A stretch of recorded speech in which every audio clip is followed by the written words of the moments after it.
Muito bem, boa noite a todos. É uma grande alegria estar aqui de volta, depois de tanto tempo, revendo tantos amigos queridos, né? Amigos de trabalho, amigos de outros ambientes também, algumas gratas surpresas aqui presentes. É uma noite, de fato, muito especial, o lançamento do livro Chave Católica, né?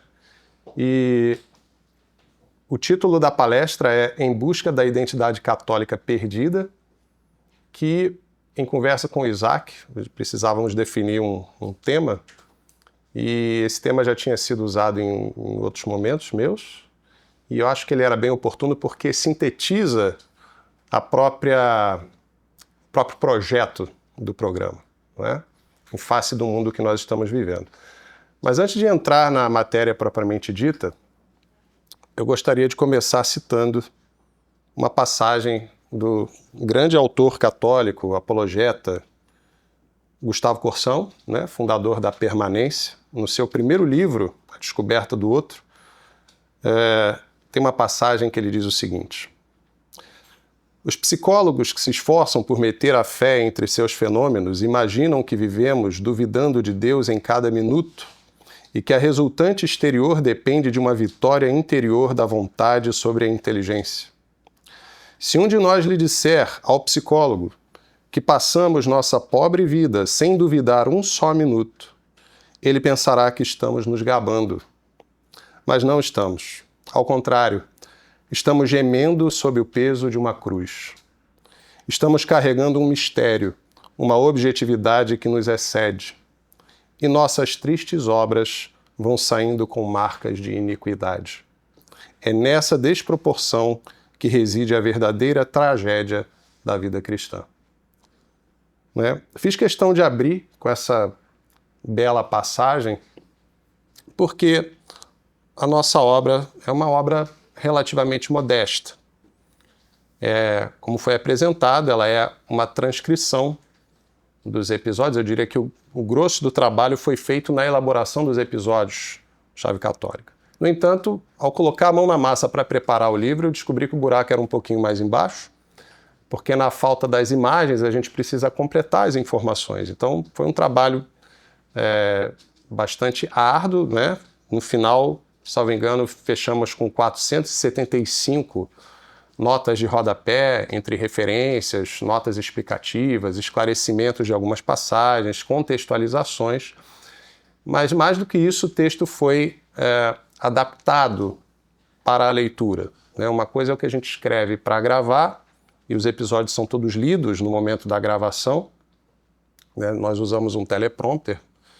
Desde o começo, o programa, isso foi uma concepção minha, como pretendíamos tratar de assuntos muitas vezes muito delicados, era muito importante ou não errar, ou errar o mínimo possível, né? Então, minimizar os improvisos ou eliminá-los por completo.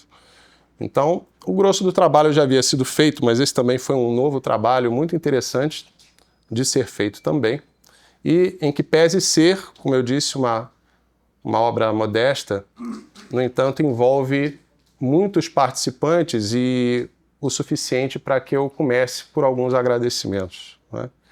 Em primeiro lugar, evidentemente, agradeço a Deus, a Nossa Senhora, a São José, em quem tanto tenho me apoiado para dar conta de tantos deveres de Estado e ainda assim dar vazão a essa obra que era importante, que foi, graças a Deus, muito solicitada. Eu lembro de pelo menos 5 pessoas que, à medida que o programa ia se desenvolvendo, poxa, mas isso aí precisava virar um livro, ia ser tão bom se publicasse em livro, né?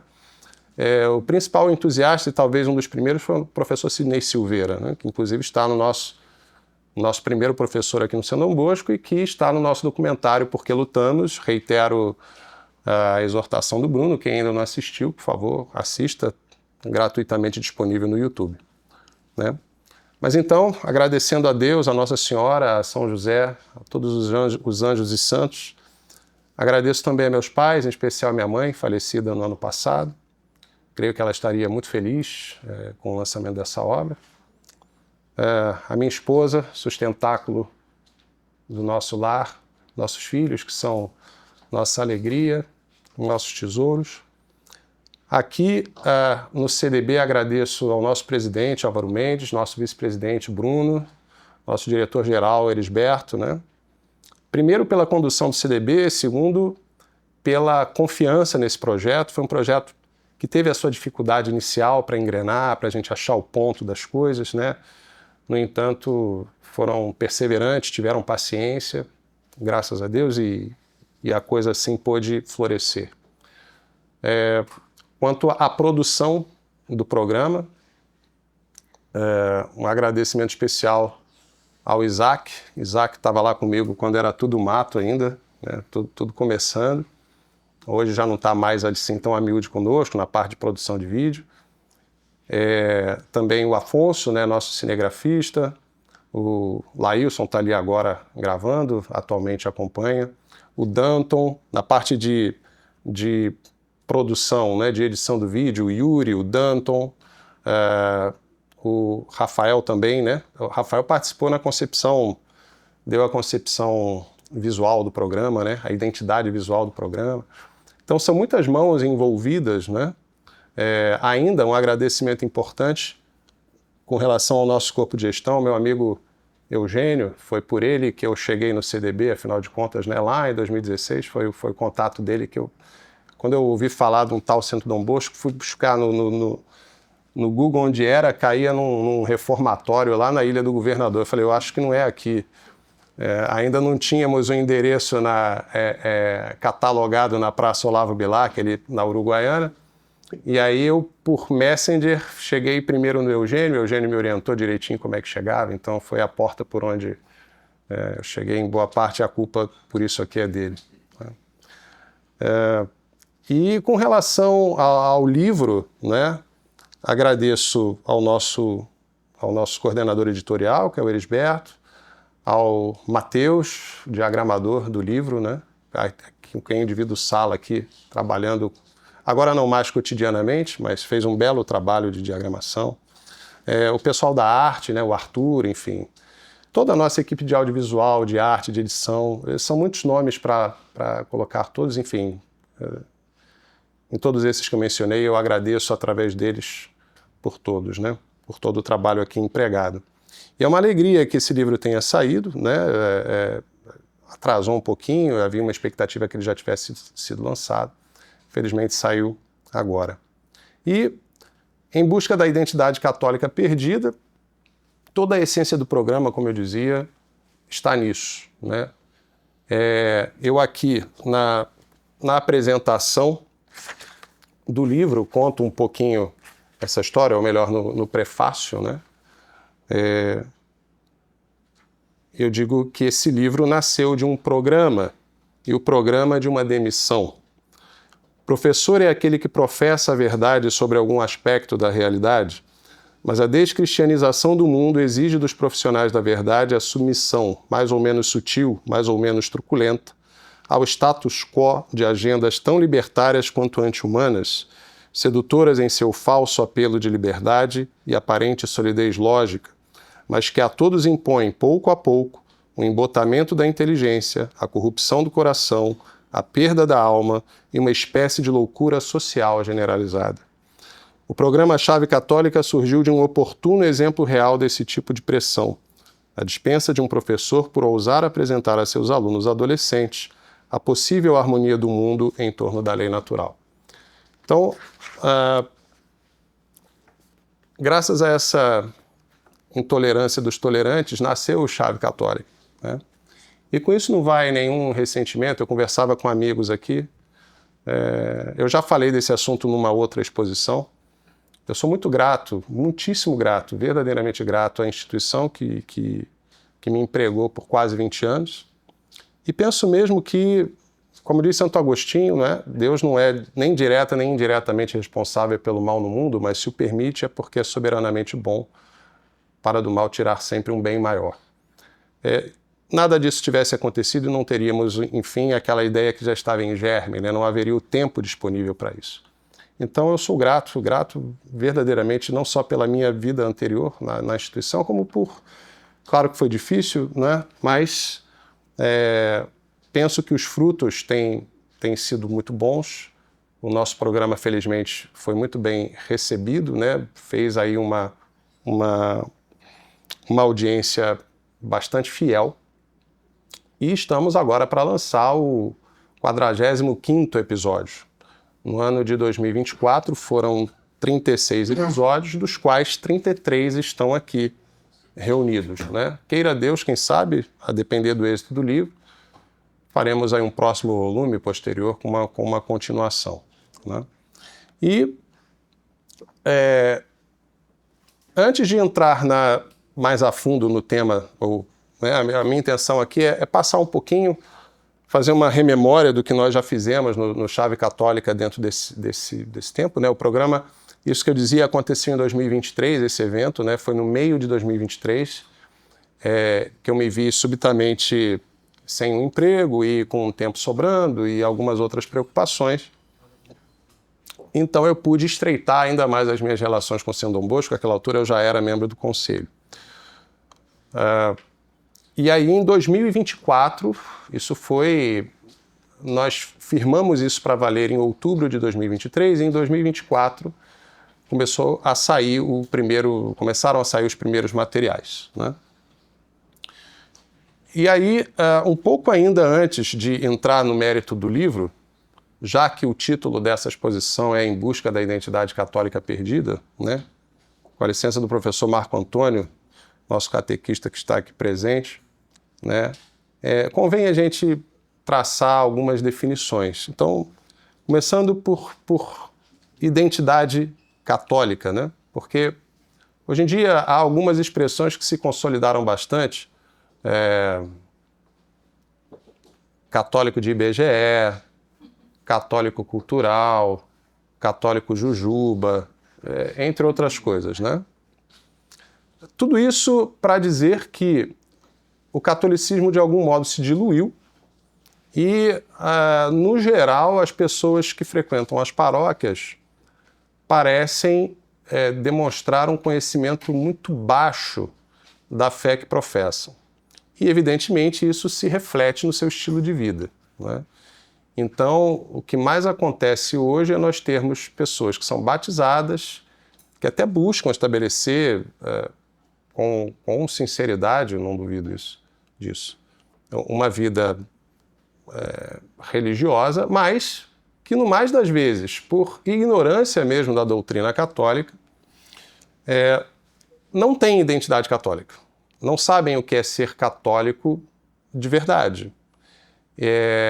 Como se ser católico seria aquela gavetinha de fim de semana da missa de domingo e de resto eu posso viver como qualquer outra pessoa, né?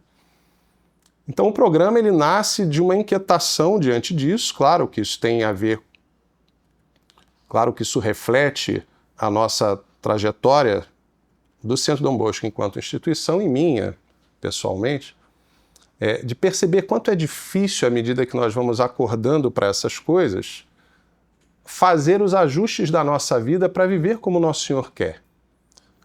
Para viver como a Igreja nos pede que vivamos, e não pelo cumprimento kantiano de um conjunto de regrinhas arbitrárias, mas para que nós nos conformemos à verdade.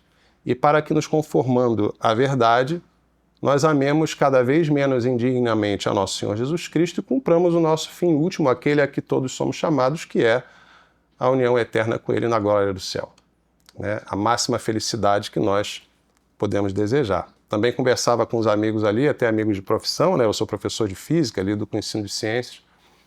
No fundo, todo cientista deseja ser santo e muitas vezes não sabe, né? Porque o que é a ciência propriamente definida? A ciência é o conhecimento pelas causas. Ocorre que o nosso horizonte investigativo é o das causas segundas. Como é que nós destravaríamos uma teoria de tudo, que é, por exemplo, o grande sonho dos físicos? Assim, vendo a causa primeira em essência, que é Deus. Então, na beatitude eterna, vendo a Deus em essência, vendo a causa primeira, incausada, motor primeiro, imóvel de todas as coisas, automaticamente toda a natureza que nós, no tempo, com a nossa inteligência natural e limitada, investigamos, toda essa natureza se desvendaria num piscar de olhos. Ali eu verei a teoria de tudo, né? Só que para eu chegar lá, eu não preciso apenas da inteligência, eu preciso, sobretudo, do amor, da vontade, né, de amar a Nosso Senhor, porque é só por amor que eu posso me unir a Ele na eternidade. E esse amor, ele não pode ser manifestado de qualquer maneira, né? Pegando um exemplo terreno, natural, seria um contrassenso dizer que eu amo o meu pai ao mesmo tempo que o esbofeteio, certo? Isso é um amor da boca para fora. Então, do mesmo modo, eu não posso dizer que amo a Deus da minha maneira se não me comprometo verdadeiramente a romper com o pecado, a romper com os vícios, se não me comprometo verdadeiramente a balizar a minha vida moral pela lei divina, pelas leis da igreja, pela lei natural, né? Dada a nossa natureza decaída, manchada pelo pecado original, por nossas próprias forças, isso é impossível. E Deus sabe disso. No entanto, Ele fundou uma igreja, estabeleceu através dela os sacramentos, deu-nos o recurso da oração e por esses canais nós conseguimos a graça santificante, conseguimos aquele influxo sobrenatural divino que nos ajuda a superar nossas limitações, nossas misérias e nos acomodarmos a Nosso Senhor Jesus Cristo, ou nos conformarmos a Nosso Senhor Jesus Cristo. Então, nesse sentido, o que é o santo, né? E o santo é, para o católico de IBGE, muitas vezes confundido com um santinho, né? Ah, fulano é um santinho, é uma pessoa assim, né, ingênua, boazinha. O santo é um configurado a Cristo. O santo é aquele que não é mais ele, mas é o próprio Cristo que vive nele. É aquele que, tão pleno de caridade, aquela virtude teologal pela qual nós amamos com o amor de Cristo, não é? É aquele que vive já uma vida realmente plena. Dado que nós somos compostos por um corpo material e por uma alma espiritual, a cada um deve-se dar os alimentos e os remédios apropriados. Então, para o corpo eu preciso me alimentar, eu preciso respirar, eu preciso descansar, eu preciso de remédios. Nossa alma espiritual também. Só que a nossa alma, por ser espiritual, é imaterial. E, da mesma forma, são os seus alimentos e os seus remédios, né? Tem um episódio do Chave Católica que eu faço esse paralelo, que é a comparação do ser humano com uma árvore, não é? A árvore ela tem as raízes bem fincadas no chão, para que do solo obtenha o seu provimento material, a sua nutrição, mas tem as folhas esparsas no ar, não é? Tanto para as trocas gasosas como para receber aquela energia que vem do alto, que vai promover a fotossíntese, sem a qual aqueles alimentos que ela extrai da terra, aqueles nutrientes, não se convertem na própria árvore, não lhe fornecem a devida energia, não lhe favorecem o seu desenvolvimento. Falte a árvore, sejam as raízes, sejam as folhas, e a sua saúde estará comprometida. Analogamente, o homem, tendo um corpo natural e uma alma espiritual, o corpo natural depende deste planeta, depende do chão que pisamos, dos nutrientes, da matéria, né? Uma criança que é gerada no ventre da mãe, a matéria que a constitui é uma matéria que, ao fim e ao cabo, foi retirada do solo do planeta via alimentação da mãe, né? Os legumes, as verduras, as carnes dos animais que comem verduras, enfim, existe todo um carreamento de matéria que é informado no ventre da mãe, no momento da concepção, que forma ali aquele novo ser. Nós, por fé católica, sabemos que nesse momento da concepção Deus infunde ali a alma e essa nossa característica, então, corporal, material, ela é profundamente vinculada e dependente da nossa realidade natural circundante. Mas, assim como a árvore tem as folhas esparsas no ar para a realização, para a captação de luz, né, de ondas eletromagnéticas que vêm do alto para a fotossíntese, nós temos uma alma espiritual voltada para o alto, para receber o influxo da graça, para receber pela graça os alimentos e os remédios que nos são necessários.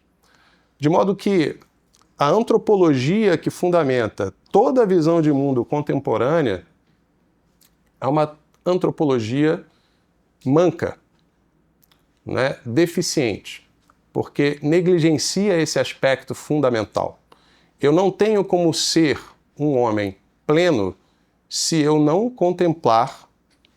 me contemplar duplamente. Isto é, se eu não reservar ao meu corpo material e à minha alma espiritual os respectivos cuidados. Na medida, porém, em que a verdadeira religião caiu num grande desprestígio nas sociedades modernas, podemos dizer que, do ponto de vista teológico, no mais das vezes, o que nós temos são cadáveres ou pessoas de vida muito incompleta, porque vivem para o cuidado do corpo, negligenciando quase por completo, se não em absoluto, os cuidados da alma. Não é? Claro que nós, sendo seres de natureza, isso vai bem até certo ponto, mas a partir de certo ponto isso vai mal.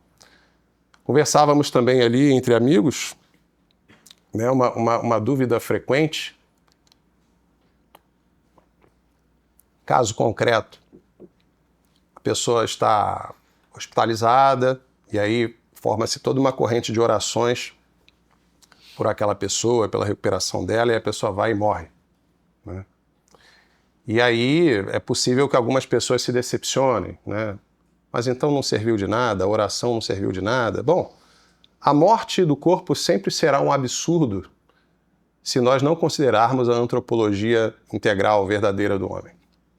Se nós não considerarmos que o fim dessa alma imaterial, incorruptível e, portanto, eterna, não é este mundo.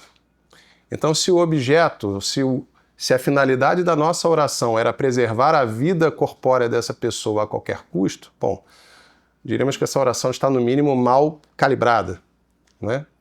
Embora não seja ilícito desejar a recuperação da saúde do corpo, mais importante que a saúde do corpo é a saúde da alma, né? E nos episódios do Chave Católica, e num deles em particular, falamos também sobre isso. Um traço fundamental da identidade verdadeiramente católica apresenta esta radicalidade que eu vou descrever agora. Para o católico, o verdadeiro católico, ele sabe que é muito melhor morrer atropelado, baleado, estrupiado, caindo de ribanceira, enfim, imaginem a morte mais trágica possível, porém, em estado de graça, do que morrer dormindo em estado de pecado mortal. O verdadeiro católico, ele tem como um traço fundamental da sua identidade essa consciência. Eu prefiro morrer sob tormentos terríveis, estando em estado de graça, do que morrer uma morte tranquila, absolutamente indolor, porém com a alma cheia de pecados mortais não confessados. Vejam, meus amigos, se nós não observamos o homem, não consideramos o homem à luz dessa realidade, que não é uma invenção católica, né? Isso é tão somente a descrição da realidade do homem. São Tomás de Aquino, na Suma Teológica,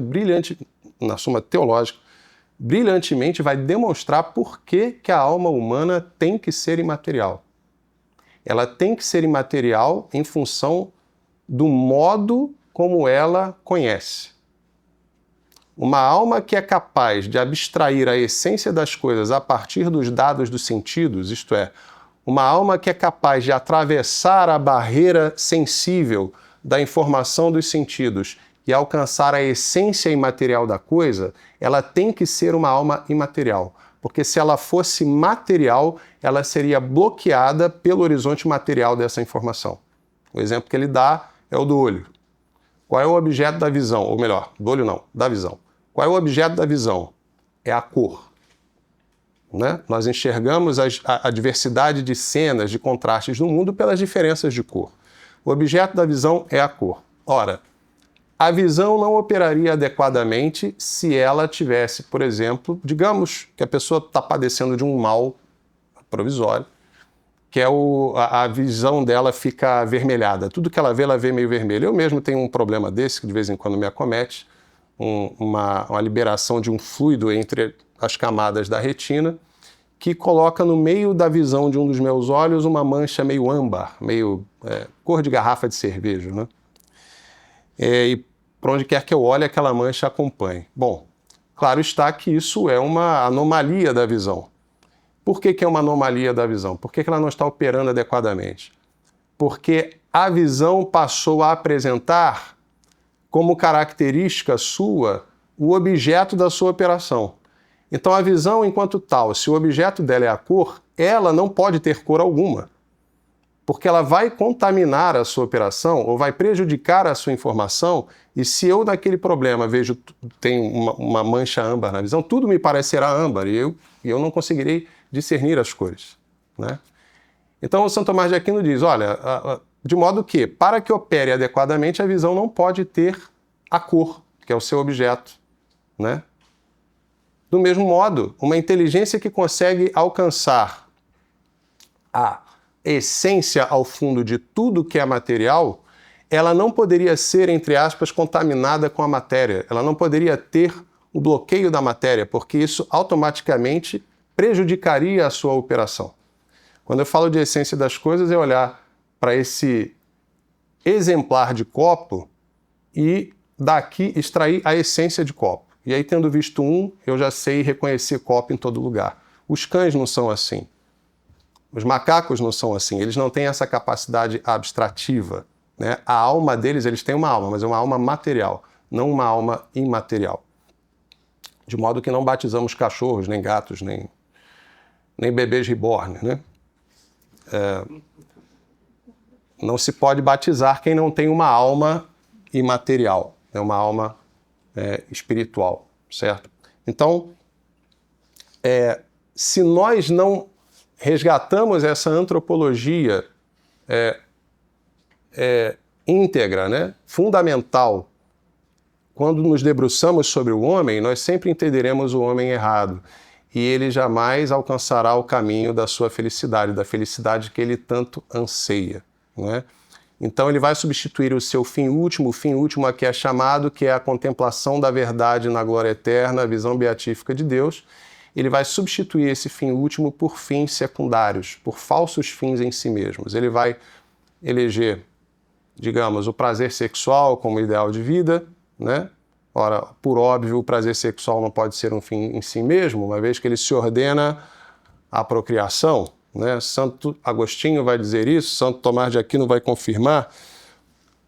A nutrição está para a saúde do corpo, como o sexo está para a saúde da espécie, né? E, inclusive, os problemas que eu tive naquela instituição passaram um pouco por essa inflexão, né? Por essa obviedade. Ora, convém que a comida seja saborosa, porque se não for, eu não cumpro o fim próprio da nutrição, da alimentação, que é a nutrição. É uma comida ruim, ninguém come, né? Mas eu não posso viver para comer. Quando eu vivo para comer, ou seja, quando eu separo, quando eu isolo da nutrição o prazer gustativo, eu tenho desordens, eu tenho disfunções, eu tenho distúrbios, eu vou ter uma bulimia, eu vou ter obesidade, eu vou ter todo um desequilíbrio no corpo, né? Do mesmo modo, o sexo. O sexo tem um prazer associado, mas esse prazer se ordena ao seu fim próprio, que é a propagação da vida. Quem, afinal de contas, se prestaria àquela ginástica toda se não tivesse ali alguma remuneração sensível, né? Então convém que o sexo seja prazeroso, mas esse prazer jamais pode ser isolado. Sendo isolado, tal como acontece com o isolamento do prazer gustativo, isso necessariamente vai levar a uma desordem, a um distúrbio. No caso da nutrição, um distúrbio pessoal. No caso do sexo, também pessoal, mas sobretudo social, né? E aí, quando as pessoas se convencem, quando as pessoas interiorizam definitivamente uma mentalidade contraceptiva e divorcista, devemos dizer também, porque essas coisas acabam andando juntas, né? A ideia de sexo livre, de divórcio, de contracepção, isso é a sistematização e a canonização de uma inversão.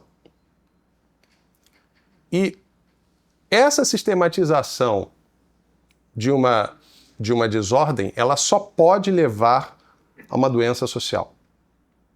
Então, um dos episódios que eu considero mais marcantes do nosso programa é o episódio sobre feminismo e demografia. Não é? Hoje em dia nós vemos que pessoas insuspeitas, porque não são católicas, são cientistas da demografia, observam horrorizados a rota de extinção que diversos países assumiram. A Europa inteira está desaparecendo. A Coreia do Sul encabeça, não é na Europa, né, mas é um país ocidentalizado, encabeça essa rota de autodestruição ou de autoaniquilamento com a menor taxa de fecundidade mundial, que é de 0,72 filhos por mulher. Quando é consenso científico que a taxa mínima de reposição é de 2,1 filho por mulher. Né? E parece um caminho sem volta, porque os governos já não sabem mais o que fazer. A China já não sabe mais o que fazer. A China já se deu conta disso. Todos sabemos da célebre política do filho único chinesa, né? Isso formou a mentalidade de gerações. Então o que o pessoal hoje está percebendo é que gente não é problema, gente é solução. E à medida que as populações começam a encolher, isso começa a afetar o ranqueamento econômico mundial. Então hoje a China tem uma profunda preocupação com a redução da sua população, porque ela sabe que gente é ativo, não é passivo. Né? Ao passo que países que têm ainda um crescimento populacional estão aí nas promessas de crescimento econômico. O Brasil já desceu abaixo da taxa de reposição ali pelos anos 2010. Nós estamos ainda usufruindo uma gordurinha de aumento de população, mas tudo indica que isso vai parar e vai começar a encolher. Né? Então, nós temos aí décadas e décadas de uma mentalidade contraceptiva, de controle de natalidade, que na verdade surge de um preconceito de ricos contra pobres, né? Se você é pobre, você não deve procriar. Que, no entanto, está levando à bancarrota as nações. Então, o Brasil está, infelizmente, nesse caminho também. E só há um jeito. Só tem um jeito. Se a gente quer um mundo melhor, a gente precisa de mais gente. Né? O mundo está longe de estar superpovoado, demonstramos isso matematicamente. E vez por outra eu faço essa conta com os meus alunos em sala de aula. 8 bilhões de pessoas. A gente fez usamos até ali uma estimativa do show da Lady Gaga. Né? No show da Lady Gaga, acho que dá para pensar que havia umas 9 pessoas por metro quadrado. Quando a gente faz essa conta com 8 bilhões de pessoas ocupando essa densidade, cabe todo mundo na cidade do Rio de Janeiro. 8 bilhões de pessoas caberiam, em pé, lado a lado. Né? Se agruparmos essas pessoas todas, 8 bilhões de pessoas, em famílias de 4 pessoas, em residências confortáveis de 150 metros quadrados, né? 8 bilhões dividido por 4 dá 2 bilhões de famílias. 2 bilhões multiplicados por 150 metros quadrados vai dar um número enorme, né? 300 bilhões, salvo engano, de metros quadrados. Convertendo para quilômetro quadrado tem que tirar 6 zeros, dá 300 mil quilômetros quadrados. Aí você vai na Wikipedia, o estado de Goiás. Goiás tem 340 mil quilômetros quadrados. Ou seja, lado a lado, a residência de todo esse pessoal com 150 metros quadrados, que acho que aqui a maioria de vocês deve ter alguma noção de que isso é uma residência com bastante espaço. 150 metros quadrados para 4 pessoas, lado a lado, ocuparia uma área plana menor que o estado de Goiás. Empilhados em prédios de 8 andares, caberia no estado do Rio de Janeiro. Nós temos então o restante do mundo todo, para todo o resto, para plantio, para indústria, para lazer, para educação, you name it, certo?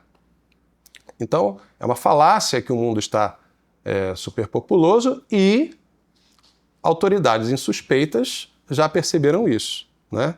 Então nós temos uma sequência de episódios, não lembro agora exatamente se é uma sequência, bom, estou com o livro aqui, né? Por que não consultar? Temos aqui Daniel Alves e Robinho, Ponta de um Iceberg Revolucionário, que era um episódio falando um pouco sobre a ideia de masculinidade tóxica. Depois, Feminismo e Demografia, Humanidade corre risco de extinção. E depois, Revolução Reprodutiva, o inimigo agora é outro. Nesse episódio da Revolução Reprodutiva, a figura central é Elon Musk, né? Como todo mundo sabe quem é Elon Musk, o bilionário, dono da SpaceX, entre outras iniciativas, tem várias aparições públicas dele dizendo, pessoal, façam mais bebês, a gente vai precisar de mais gente, façam mais bebês, né?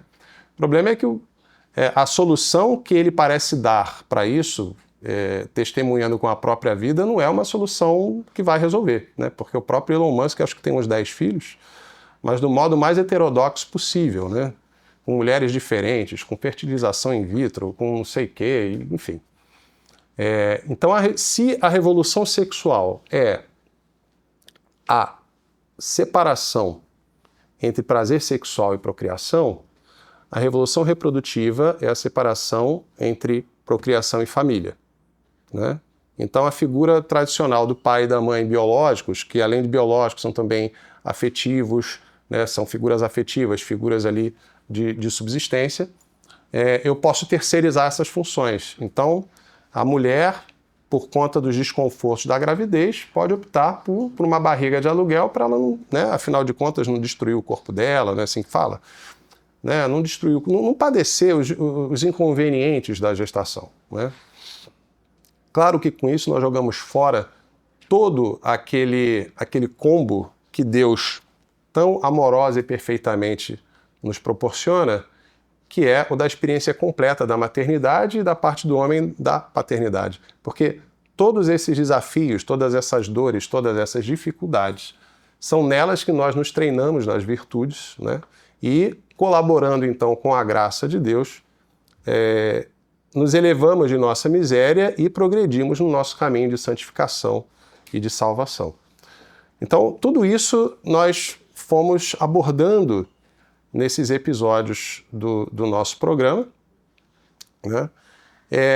Ponteando aqui e ali diversos aspectos do que compõe uma identidade católica, né? Na nossa apresentação, na apresentação do livro, que é o nosso primeiro episódio, né? Nós começamos perguntando o que aconteceu com o mundo. É uma apresentação do status quo do que está aí, né? Fala-se muito, o discurso revolucionário é muito pautado pelo questionamento do status quo, né? E até hoje busca-se colocar como se o mundo já não tivesse degringolado o suficiente, busca-se colocar na conta das posturas mais conservadoras todos os defeitos do mundo, né? Quando, na verdade, o mundo nunca foi tão liberal, tão permissivo, tão flexível moralmente, né? De conservador, na prática, sobrou muito pouco, tanto mais de tradicional no mundo que nós vivemos. Então, na verdade, a postura católica é que acaba ganhando uma aparência de revolução, né? De questionamento, porque o status quo está aí, né? O status quo diz, não, você tem direito a ser um nômade sexual, é um direito seu, sexo livre. Você não precisa casar para ter relações sexuais com ninguém. Você não precisa estar casado com a mesma pessoa a vida inteira. Imagina, já passamos dessa fase, superamos isso, né? E é interessante a esse respeito, numa palestra que eu fui dar num evento em Recife, não, em São José dos Campos, agora mais recentemente, eu usei essa imagem, foi uma imagem que me surgiu assim um pouco de repente. O discurso revolucionário ele é sempre o da inovação, né? E mesmo quando nós falamos da crise na igreja, nós falamos do Concílio Vaticano II, falamos das inovações do Concílio Vaticano II. Mas se nós atentarmos um pouco, veremos que o discurso revolucionário da inovação, ele é, na verdade, uma falácia. Ele é sempre o retorno a uma velharia, no fundo, né? Peguemos o Renascimento, o humanismo renascentista. O que é o Renascimento, senão a recusa da grande novidade que era a cristandade, a boa nova do Evangelho, as catedrais góticas, uma arquitetura que até então não existia, uma verdadeira novidade. Fala-se inclusive do Renascimento do século XII. Né? Todo o engenho humano brilhando sob o influxo da graça, da cristandade, povos de diferentes culturas e línguas unidos na mesma fé, sujeitos ao mesmo Papa. Toda aquela maravilha, tudo aquilo acontecendo, as universidades surgindo. O que é o humanismo renascentista, senão a saudade do paganismo? É o retorno ao paganismo. Inclusive as igrejas românicas, elas vão emular o estilo de construção dos pagãos. Né? A arquitetura ela vai se movimentar no sentido de abandonar a grande novidade para voltar a uma velharia. Padre Álvaro Calderon, na sua obra A Candeia Debaixo do Alqueire, ele descrevendo o espírito modernista, nós falamos isso no episódio sobre o modernismo, que não está no livro, porque é um episódio mais recente, ele fala uma coisa muito forte, mas muito verdadeira, que o espírito moderno é um espírito de apostasia e é o espírito do cão que volta a seu vômito. É o povo liberto do Egito que, tendo o maná do céu, tem saudades das cebolas do Egito. Né? É um espírito de desistência, de cansaço. É um espírito de sucumbência mediante as exigências da vida espiritual. Né? Ele usa, inclusive, uma formulação que eu não sei se vou lembrar agora, mas é a sucumbência do espírito mediante as exigências da carne, uma coisa assim. Então, na verdade, isso que nós chamamos de inovação, frequentemente é o retorno a uma velharia. A própria hipersexualização que nós vivemos, né? A degradação moral, tudo isso existia no tempo de São Paulo. Tudo isso existia no tempo de Nosso Senhor Jesus Cristo. Isso não é nenhuma novidade. Ou Deus não fez descer fogo do céu sobre Sodoma e Gomorra? Né? Qual é a grande novidade das bandeiras que hoje são levantadas em termos de relaxamento moral? Isso já existia há milênios. Isso não é uma novidade, isso é um retorno a uma velharia. Isso é o abandono, é a desistência de uma grande vitória civilizacional. Né? Então, o próprio Concílio Vaticano II, quando pretende renovar a Igreja, adornar a Igreja, o que acaba fazendo? Acaba fazendo algo que os protestantes gostam de fazer, voltar às origens da Igreja. Vamos voltar às origens. É o arqueologismo que o próprio magistério da Igreja condena, porque significa negar a ação do Espírito Santo na Igreja ao longo do tempo. Vamos ver como era a missa no tempo dos apóstolos. Ora, em essência é essa missa tridentina que a gente tem aqui, enriquecida pela ação do Espírito Santo ao longo do tempo. Não temos que voltar lá. Voltar lá é dizer que a Idade Média foi um erro, por exemplo. É dizer que o Espírito Santo agiu errado na condução da Igreja. Então, por exemplo, hoje quando vemos, e o CDB, como todos sabem, ou imagino que saibam, atravessa uma fase difícil de uma onda de cancelamentos em função dos nossos últimos lançamentos, da nossa adesão pública à Fraternidade Sacerdotal São Pio X, a lamentável nota da Arquidiocese do Rio de Janeiro, recomendando que fiéis católicos se afastem de nós por conta dessa adesão.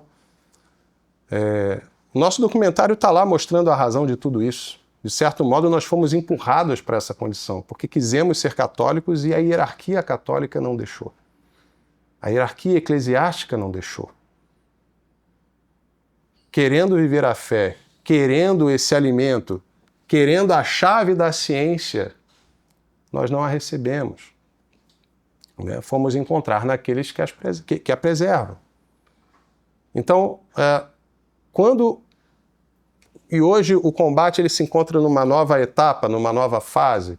Hoje o campo de batalha está mais claramente definido e aqueles que defendem a tradição já não são mais atacados pelos progressistas mais radicais, pelos teólogos da libertação, são atacados pelos conservadores, pelos continuistas, como se diz, aqueles que leem o Concílio Vaticano II na esperança de que ali não haja ruptura alguma, quando na verdade é impossível não concluir que há ali uma descontinuidade em diversos aspectos, e vários episódios-chave católica tratam disso, por exemplo, quando tratamos da noção de liberdade religiosa, ou quando nos perguntamos no episódio se toda religião salva, não é?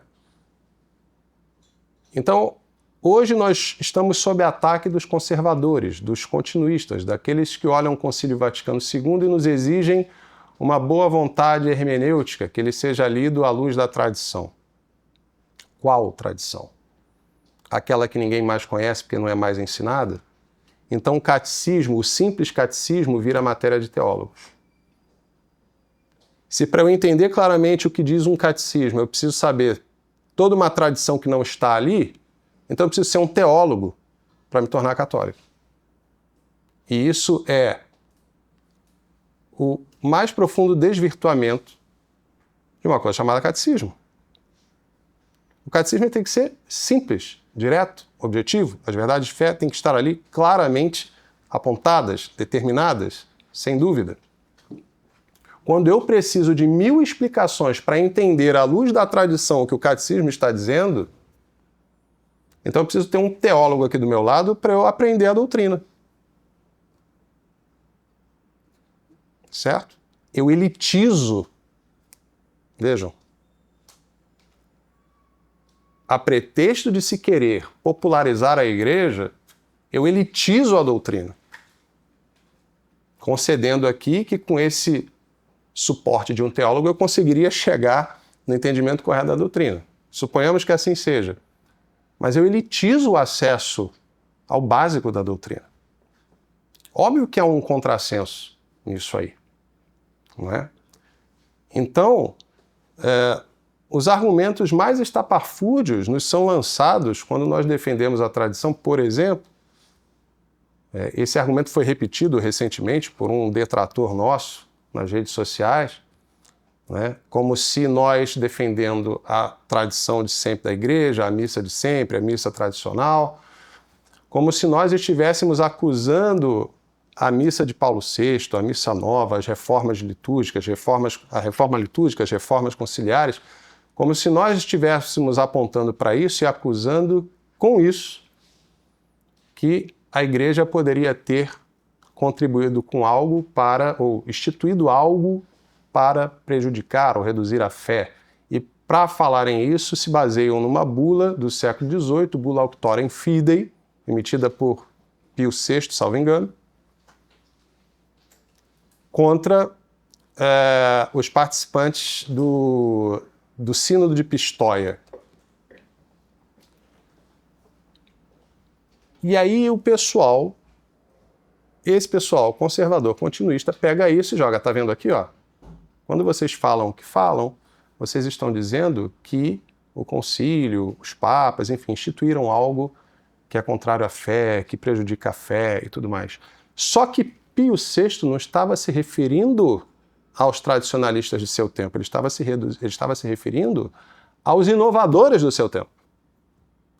De modo que não é, se é para colocarmos numa oposição, não é a missa antiga que acusa a missa nova. É a missa nova que acusou a missa antiga. É a missa nova que olhou para a missa antiga e disse: você não serve mais. Até aqui foi, mas agora não serve mais.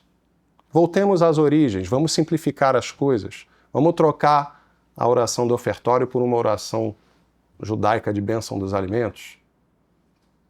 Né? Se São Pio V normatizou o rito tridentino lá no século XVI para deixar mais clara a linha divisória entre o que é católico e o que não é católico, o vetor das reformas conciliares foi o oposto. Foi justamente o de dissolver essa linha divisória para não ferir suscetibilidade de protestantes, de judeus, de maçons. Uma reforma que torna algo católico menos católico não é propriamente uma reforma. É uma deformação. Não é?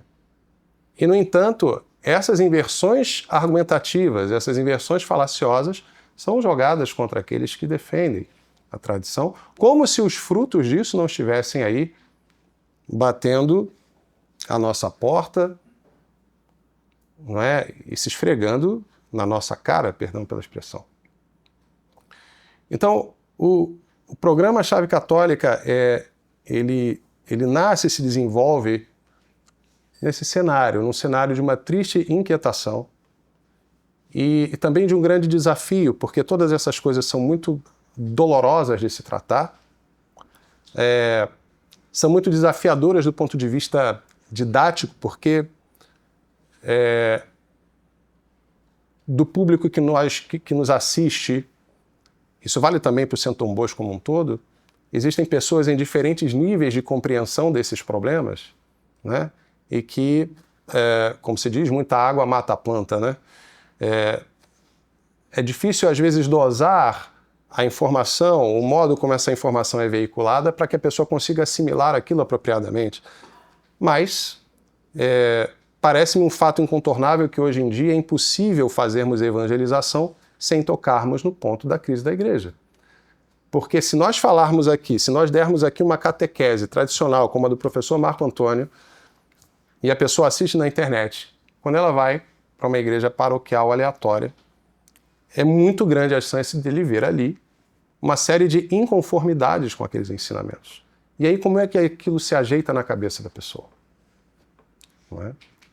Então, o nosso desafio é fazer a evangelização, levando em consideração o fato da crise na igreja, uma crise avassaladora, e que, sem cuja abordagem, nos parece que é muito difícil pregar a fé católica.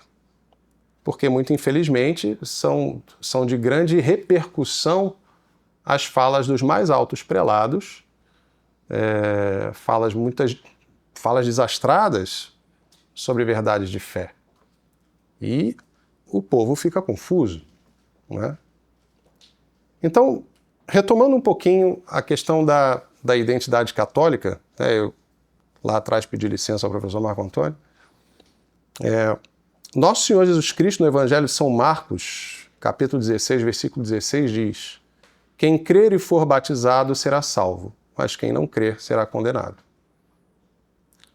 Eu vejo aqui uma síntese do ser católico, né? O católico é batizado. Para que ele seja enxertado na videira, né? Para que ele seja enxertado no corpo místico de Cristo, ele precisa ser batizado. Se não sacramentalmente, a própria tradição da igreja fala nos batismos de desejo de sangue, né? Por exemplo, se considerarmos as grandes navegações, as missões jesuíticas, né? Tantos povos que não conheciam o Evangelho, e se morrerem sem conhecer o Evangelho, se perdem, já que essa é a única religião verdadeira, São Pio X vai explicar no seu catecismo.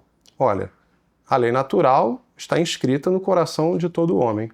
Então, se não por culpa própria ele não teve acesso ao Evangelho, se ele vive uma ignorância invencível, se lhe é impossível chegar à pregação evangélica e, no entanto, ele busca viver dentro das suas possibilidades segundo a lei natural, ele, embora não esteja unido ao corpo da igreja pelo sacramento do batismo, está unido à alma da igreja por um batismo de desejo.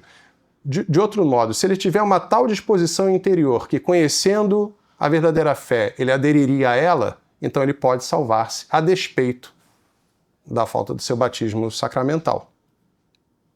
Isso é muito alentador, não é? É misericórdia divina. Mas então nós precisamos crer e ser batizados. E uma vez batizados, eu preciso me manter na fé. Eu não posso perder a fé, não é? E eu preciso do auxílio da graça para viver verdadeiramente como um católico. E o mundo, né, ainda citando o Catecismo Maior de São Pio X, o Catecismo de 1905, na terceira questão ele pergunta: quem é verdadeiro cristão? Verdadeiro cristão é aquele que é batizado, crê e professa a doutrina cristã e obedece aos legítimos pastores da igreja. Esse aqui é um ponto no qual os detratores dos ditos tradicionalistas se pegam, né, para dizer que nós somos arredios aos legítimos pastores, desobedecemos os pastores da igreja e, portanto, estamos numa posição de cisma ou celibacantismo prático e outras coisas, né? É claro que aí vai uma má compreensão do conceito de obediência, né? Por exemplo, nós temos o 4º mandamento, que é honrar pai e mãe. No entanto, eu não posso obedecer meu pai e minha mãe em tudo. Se meu pai me exige que eu roube, que eu mate, que eu cometa um pecado mortal, eu devo desobedecê-lo, porque devo obedecer antes a Deus que aos homens. Logo, evidentemente, se eu tenho um legítimo pastor acima de mim, que me exige o abandono da fé, de uma verdade de fé, para aderir a uma outra coisa que claramente não é a fé católica, eu tenho o dever de resistir a isso. Ainda que respeitosamente. A verdadeira obediência é obedecer acima de tudo a Deus, acima dos homens, né? Então, quando São Pio X fala disso aqui, ele fala dessa obediência. Então, o católico, a identidade católica, verdadeiramente católica, ela passa pela consciência de que é preciso ser batizado, é preciso ter a fé católica e é preciso recorrer, fazer uso dos recursos que a Igreja nos disponibiliza para recuperar a graça perdida em caso de pecado mortal, né? Então, tem lá meus filhos pequenos em casa, todos ainda abaixo da idade da razão. Foram batizados, graças a Deus. No batismo, a mancha do pecado original é lavada na criança, ela é tirada no batismo tradicional das mãos do demônio por um rito preliminar de exorcismo. É feito o batismo, a criança se torna filho de Deus, ela é lavada da mancha do pecado original, né? Mas os efeitos do pecado original vão permanecer. Porém, enquanto ela não atinge a idade da razão, não se lhe pode imputar culpa. Então, se um filho meu, batizado, morre antes da idade da razão, por mais triste que isso seja, eu tenho o conforto de pensar que o meu filho foi para o céu. E quem sabe se, tendo passado da idade da razão, eu, enquanto pai, falhasse na minha missão de conduzi-lo e ele se perdesse. Esse é um aspecto importante e que complementa aquela ideia de que falávamos antes, de que é preciso olhar a morte com o olhar da eternidade. A morte sempre será um absurdo se nós considerarmos erroneamente a antropologia. Se nós considerarmos o homem não como que ele de fato é, corpo material, alma espiritual, e sim um errante meramente natural neste mundo. Toda morte vai parecer um absurdo, porque não parecerá haver justiça. Afinal, por que os bons morrem, né? Ocorre que a verdadeira recompensa não está aqui, está na eternidade. Então, quando isso tudo é considerado, tudo faz sentido. Mas claro que isso exige uma aquiescência do nosso entendimento que, pela própria marca do pecado, é difícil fazer com nossas próprias forças. Daí vem, então, a graça de Deus que, afetando a nossa vontade, dispõe a nossa inteligência para que ela abrace aquelas verdades reveladas que a própria inteligência não teria condição de alcançar. Então, a identidade católica ela passa pela vivência, se não pela compreensão plena, mas pela vivência prática dessa realidade, não é? Então, nós, pelo sacramento do batismo, nos tornamos filhos de Deus. Inclusive, né, protestantes perguntam, muitas determinadas denominações se pegam com isso, mas por que batizar a criança? A criança não entende nada, como é que ela vai ter fé, ela não tem nem juízo? Bom, mas se eu, enquanto pai, do ponto de vista natural, se meu filho está doente, ele não tem condição de se medicar o corpo, eu tenho a obrigação de dar o remédio do corpo para ele, tanto mais tenho eu a obrigação de dar o remédio da alma. E o batismo é o primeiro grande remédio da alma. Não é? Que é incluir aquela alma no corpo místico de Cristo e abrir-lhe o caminho para a ação dos outros sacramentos. Então, é uma obrigação dos pais fazer isso quanto antes. E, uma vez na vida adulta, se a pessoa, agora, na condição de quem se pode imputar culpa pelo pecado, ela incorre em pecado mortal, perde a amizade de Deus, perde a caridade, perde aquele vínculo com nosso Senhor Jesus Cristo, a Igreja nos apresenta o sacramento da penitência, da reconciliação ou da confissão, pelo qual nós nos apresentamos diante do Padre, com o nosso exame de consciência, nosso arrependimento, nosso propósito de não mais pecar, a nossa contrição, né? E pela fórmula de absolvição, pronto, acabou. Né? Novo em folha, restaurado o estado de graça na pessoa. Isso também é misericórdia de Deus. Então, a identidade católica, ela passa pela vivência prática desse conhecimento, pela manutenção da vida sacramental, sobretudo confissão e comunhão, né? O Santíssimo Sacramento como nosso alimento espiritual, que nos fortalece contra as nossas más inclinações, contra o efeito do pecado em nós. Tudo isso caracteriza uma identidade verdadeiramente católica. E, uma vez imersos nessa realidade, vai surgindo em nós uma força que não é nossa. E nós vamos nos percebendo mais resistentes contra os nossos defeitos dominantes. E isso, a bem da verdade, isso não é uma coisa tão espetacular assim. A pessoa que de fato abraça esse propósito. Não, eu terei uma vida de oração. Eu vou me abrir à graça na vida sacramental. Fazendo tudo isso, a pessoa vai naturalmente perceber uma melhora, uma força. Ela vai perceber que a vida dela apresenta elementos de modificação. Porque a assistência de Deus é perfeitíssima. Né? Se não dá certo é porque nós estamos fazendo algo errado. Nós não estamos colaborando devidamente com a graça. E é nesse regime que nós vamos nos fortalecendo, nos santificando, né, buscando essa nossa conformação, aquela de que falávamos no começo, ao nosso Senhor Jesus Cristo, rumo à nossa salvação. Mas os inimigos são muitos. Não é? Os 3 grandes inimigos da nossa salvação, a carne, o mundo e o demônio, nos rodeiam e, a todo momento, nos desafiam, né, oferecem os obstáculos. Infelizmente, como dizia São Pio X, na encíclica Pascendi Domini Tigredis, lá de 1907, sobre o perigo do modernismo, infelizmente esses males adentraram a Igreja. Eles que antes estavam fora da Igreja, adentraram a Igreja. De modo que, nessa encíclica importantíssima, São Pio X radiografa o modernismo através de 6 figuras. Né? Eu não vou lembrar todas agora, mas tem o filósofo modernista, o teólogo modernista, o historiador, o apologeta, e por aí vai. É uma encíclica longa, densa, mas que vale muito a pena ler. Tem no site do Vaticano em português. Mas ele radiografa toda a ameaça modernista, que ele define como a síntese de todas as heresias, já perturbando não mais o exterior, mas o interior da Igreja. E ele toma atitudes práticas com relação a isso.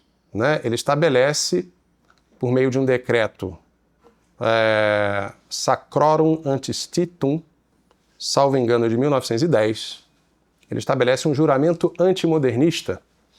Né? Todos os seminaristas, professores ligados à formação de religiosos, enfim, deveriam prestar esse juramento. Esse juramento foi abolido tão logo acabou o Concílio Vaticano II. De modo que todo aquele esforço de prevenção ou de contenção dessa invasão, ele foi sendo minado pelo próprio modernismo ao longo das décadas subsequentes.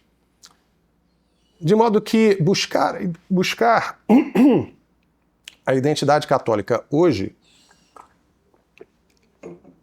é um grande desafio, sobretudo porque, em face da crise da Igreja, nós temos uma sonegação de ensino, uma sonegação da tradição e do magistério de sempre. O programa Chave Católica, dentro das nossas possibilidades, busca resgatar essas coisas e aplicá-las à análise de diversos aspectos do cotidiano e fatos que acontecem por aí. E particularmente nos últimos episódios,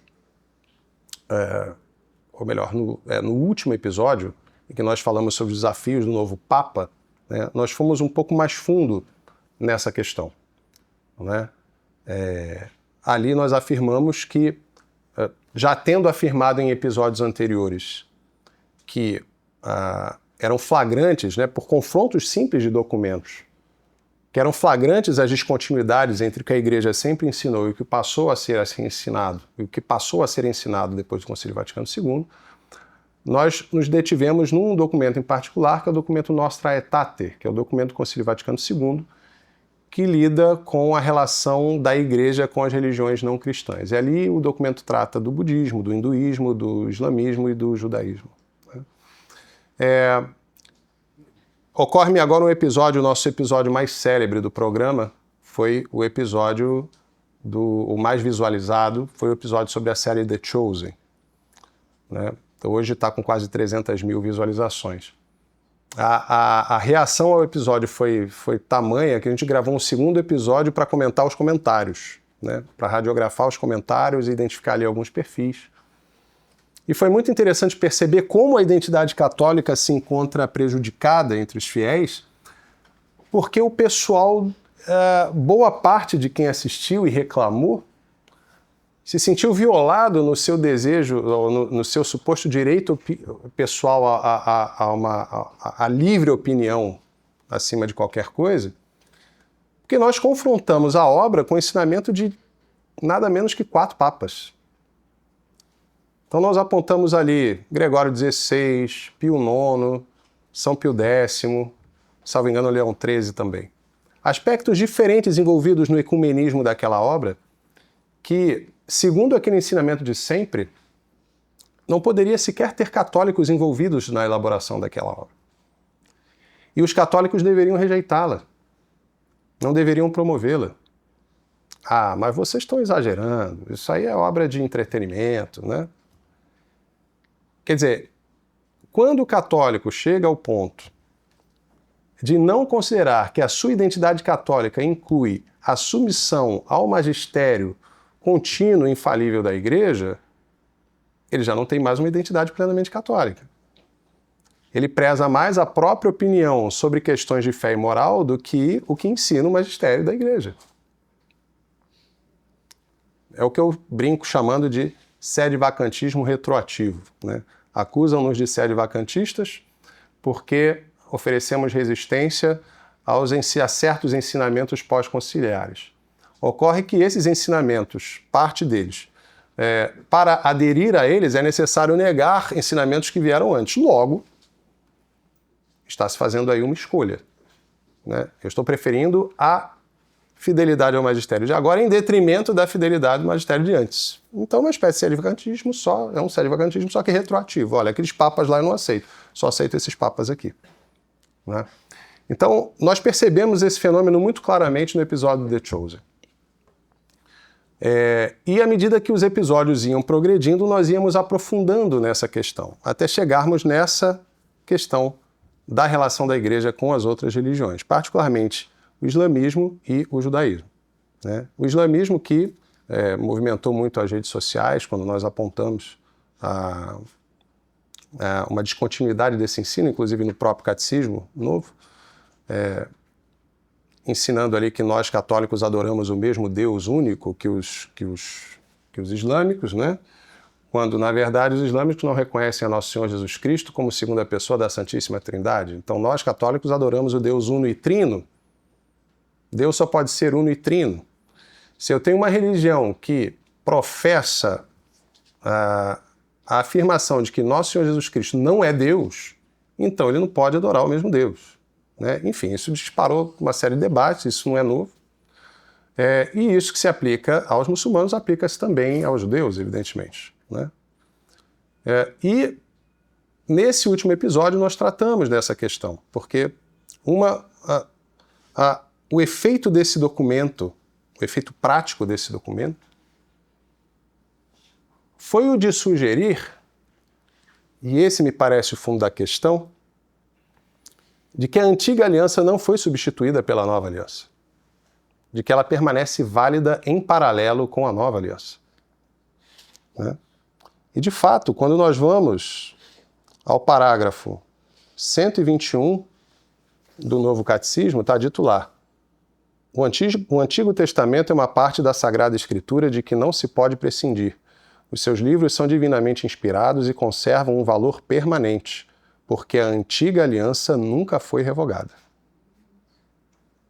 Está escrito assim, parágrafo 121. A antiga aliança nunca foi revogada. No artigo 58, parágrafo 58, um pouco antes, diz assim: a aliança com Noé permanece em vigor enquanto durar o tempo das nações, até a proclamação universal do Evangelho. A Bíblia venera algumas grandes figuras das nações, como o justo Abel, o rei e sacerdote Melquisedeque, figura de Cristo, ou os justos Noé, Daniel e Jó. Deste modo, a Escritura exprime o alto grau de santidade que podem atingir os que vivem segundo a aliança de Noé, na expectativa de que Cristo reúna na unidade todos os filhos de Deus dispersos. Bom, isso aqui é uma doutrina judaica. Porque temos uma dedução lógica aqui.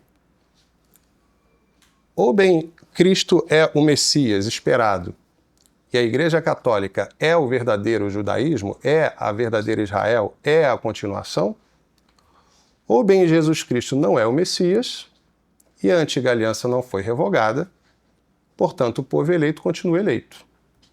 Eles detêm o sacerdócio, eles continuam com uma casta sacerdotal acima dos outros povos, das nações.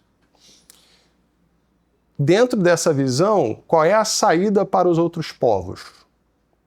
Já que não se vai falar em nova aliança, não se vai falar em conversão à verdadeira religião, da qual depende, inclusive, os próprios judeus. Nós católicos sabemos disso, católicos bem instruídos.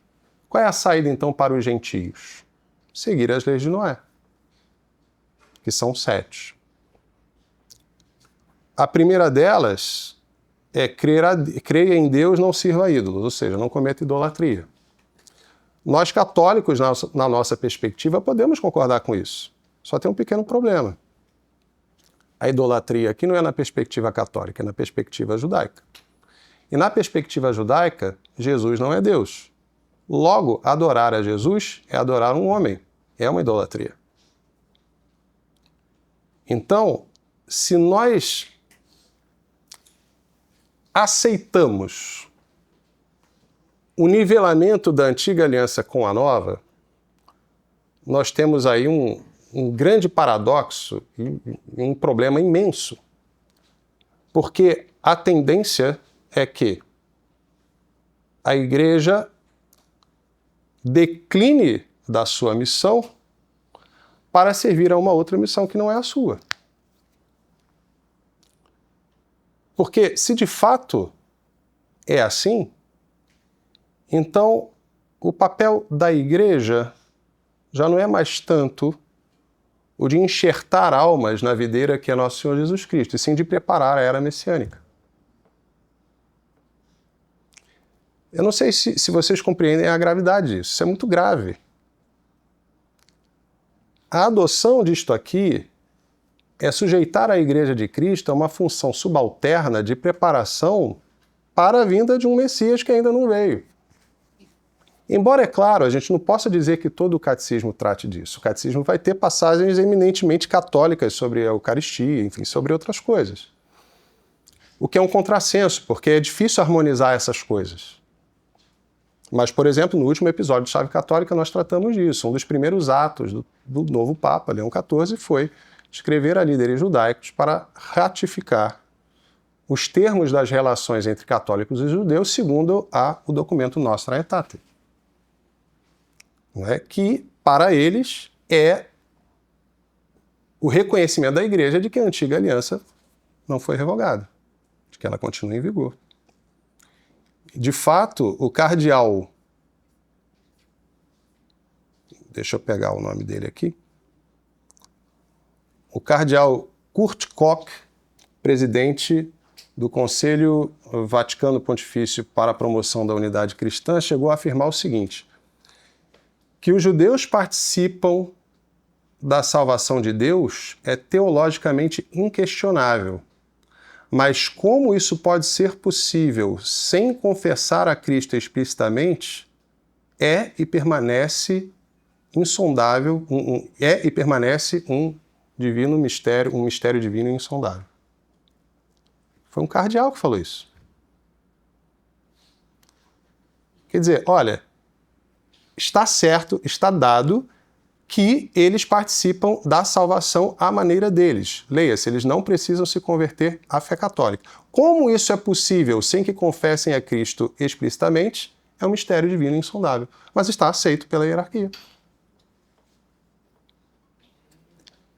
Né? Então vejam, quando o Papa Francisco faleceu, nós rezamos 1000 Ave-Marias pelo Papa. Quando veio o conclave, nós fizemos um chave católica sobre isso, fizemos uma análise nossa sobre o cenário e exortamos a todos os nossos espectadores que rezassem por aquele conclave, né? E seguimos pedindo que rezem pelo Papa. Aqui no nosso terço, tradicionalmente, sempre que termina o terço, quem estava aqui viu, nós sempre rezamos pelo Papa no final. E se Deus atende aquilo que nos é conveniente à nossa salvação, desde que o peçamos, convém, e eu penso que essa é uma missão especial que o nosso programa busca abraçar, é o de definir tanto quanto possível, definir bem para o católico, onde deve estar o foco da sua oração. Neste caso particular, devemos rezar pelo Papa. Eu ouso dizer que deveríamos rezar pelo Papa para que ele seja livre dessa mentalidade, desse esquema no qual ele já chegou e lá estava estabelecido. Qual esquema? Esse esquema em que nós temos um documento conciliar, que é uma espécie de procuração da autoridade da Igreja, que, de certo modo, devolve aos nossos irmãos mais velhos na fé, como disse João Paulo II, né? Que devolve a eles a questão do sacerdócio, por exemplo. Como não cruzar isso com a crise existencial dos sacerdotes hoje? Tivemos um padre que tirou a própria vida na Itália há pouquíssimo tempo, né? Em grande medida, hoje os sacerdotes têm dificuldade de se entenderem no mundo, de saber, afinal, o que eu sou. Eu sou um animador de paróquia? Eu sou um síndico de paróquia? Eu sou um assistente social? O sacerdote é o homem do sacrifício. O sacerdote é o homem do tabernáculo. E, infelizmente, hoje nós temos um cenário na Igreja que é uma espécie de cativeiro espiritual que passa por isto que eu acabei de colocar, que não sou eu que estou dizendo. Não é? Mas como se a Igreja tivesse, ou como se os membros da sua hierarquia tivessem aceitado, ao menos compartilhar isso que deveria ser exclusivamente nosso. O sacerdócio, o sacrifício, a atualização mística do Calvário em todo o altar, no santo sacrifício da missa. Não é? Então, meus caros, agradecendo muitíssimo a presença de todos vocês, as contribuições de vocês para o nosso apostolado, as muitas orações que eu sei que nós recebemos, particularmente as contribuições de vocês para o programa Chave Católica, para as vendas do nosso livro. Eu exorto mais uma vez que rezemos pela Santa Igreja, rezemos pelo Santo Padre, rezemos porque o combate pela tradição é também o combate pela nova aliança. Não deixa de ser sintomático, também tratamos isso naquele último episódio de Chave Católica, né? O Papa Bento XVI levantou as excomunhões dos bispos sagrados por Dom Marcel Lefebvre. Esse levantamento se deu em 2009. Né? Aquilo causou tanta reação, sobretudo entre o clero e o episcopado alemão, que o Papa Bento XVI precisou vir a público esclarecer as suas razões. E no esclarecimento dessas razões, ele precisava reafirmar aquilo que o Papa Leão XIV afirmou logo no início do seu pontificado. Ele precisava claramente apaziguar os ânimos, sobretudo, daqueles que professam o judaísmo. Porque aquilo parecia uma mensagem um pouco contaminada de outras coisas. Não por acaso, em 2010, o rabino-chefe de Roma publica que, diante das conversações com a fraternidade, de um ensaio de reaproximação, né, da fraternidade com a Santa Sé, o rabino-chefe de Roma, Ricardo de Sene, disse: se a paz com os lefebristas significa renunciar às aberturas do concílio, a Igreja tem que decidir, ou eles ou nós. Ou eles ou nós. De onde vem a autoridade ou a altivez com que um rabino faz esse tipo de exigência à Igreja de Cristo? Onde ele apoia a confiança dele? Só pode ser na certeza de que a própria Igreja teria dito para ele de algum modo que ele continua no caminho da salvação, sem que se converta, sem que se batize, sem que aceite a nosso Senhor Jesus Cristo como Messias. E de quem nós estamos, o que nós presenciamos hoje? Nós presenciamos todo um consórcio, um ataque organizado contra os defensores da tradição, mas particularmente contra aqueles associados à figura de Dom Lefebvre. Né? Porque todos os institutos que têm algum acordo com Roma, algum reconhecimento de Roma, estão imunes a esses ataques. Notem que a coisa se concentra na Fraternidade São Pio X e no que eles chamam de lefebristas. Agora vejam a quem acabam consciente ou inconscientemente se alinhando. Quer dizer, por que essa coisa com Dom Lefebvre? Por que essa coisa com a fraternidade? Talvez porque a fraternidade tenha sido o peixe que se negou a nadar a maré modernista. Foi aquele peixe que malogrou uma espécie de projeto, né, e que até hoje oferece alguma dificuldade para a sujeição total da nova aliança à antiga aliança. Então, meus amigos, isso me parece ser o fundo da questão. Todos os demais problemas que nós combatemos na defesa da tradição, de algum modo, derivam disso. Derivam da consciência profunda desse estado de coisas. Então, nós precisamos rezar muito pelo Papa Leão XIV, sobretudo porque na sua formação sacerdotal ele foi aluno de um seminário em Chicago e ele foi aluno de um professor que foi o pioneiro numa coisa chamada Diálogo Católico-Judaico, que se desenvolveu logo após o Concílio Vaticano II. Então ele foi moldado nessa mentalidade, ele chegou pronto para essa situação. Não digo que, com isso, não estou querendo aqui sugerir que seja caso pensado, nada do gênero, apenas um fato, uma constatação. O fato é que ele, a começar por sua formação, ele já chegou completamente, digamos assim, formatado para lidar com essa relação nesses termos, aceitando a Nostra Aetate como uma espécie de procuração, de reconhecimento. Não é? Então, para usar uma imagem que um padre amigo nosso usou, muito interessante, né? Há nas Escrituras a passagem de São Pedro, que estando no cárcere, foi liberto por anjos mediante as orações, né, dos fiéis. Bom, o nosso Romano Pontífice, eu entendo, diante desse estado de coisas, que também vive uma espécie de cárcere, né? E só a graça de Deus, só a intervenção divina para libertá-lo desses grilhões. Então, rezemos pelo Santo Padre que as graças de Deus, que ele certamente receberá como chefe supremo da Igreja, sejam suficientes para a reversão desse quadro e para que ele possa, enfim, restaurar a nova aliança, o lugar distinto e digno que lhe é de direito. Viva Cristo Rei! Viva!